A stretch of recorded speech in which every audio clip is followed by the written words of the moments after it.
Additional options in Time Tracker module. Let's see a few other options available in the Time Tracker module. In order to do that, let's navigate to Settings, Time Tracker, and under Configuration, we have this section Additional Options.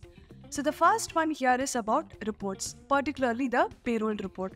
So we see this option called Include Paid Leave in Payroll Calculation.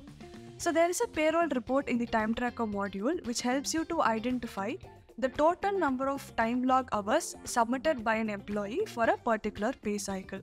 If you enable this option to include paid leaves, let's take an example by looking into the payroll report. Let's go to the report section, and under timesheet, we have timesheet data for payroll.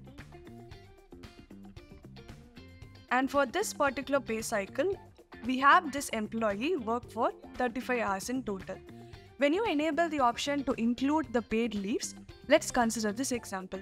This employee has submitted time log for 35 hours and has taken 1 day of paid leave where he was supposed to work for 8 hours.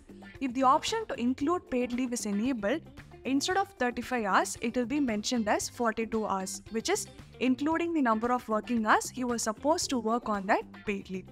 So this is about enabling the option of including the paid leave. So let's go back to settings, and then we have password protection option. So we do have custom-made reports for the Time Tracker module.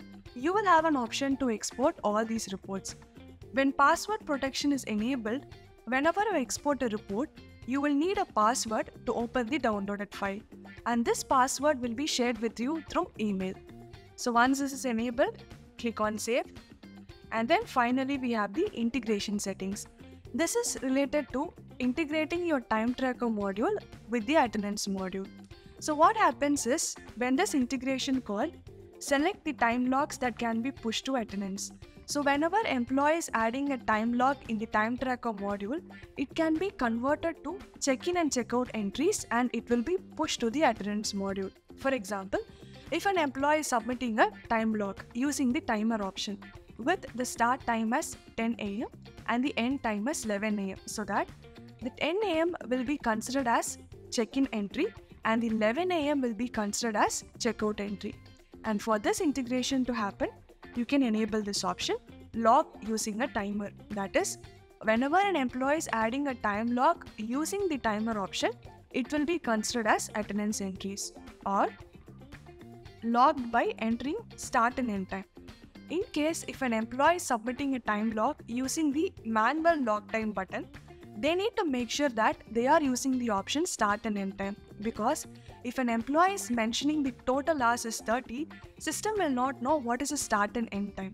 So in case if it is a manual method of submitting a time log, they will have to go with the option start and end time.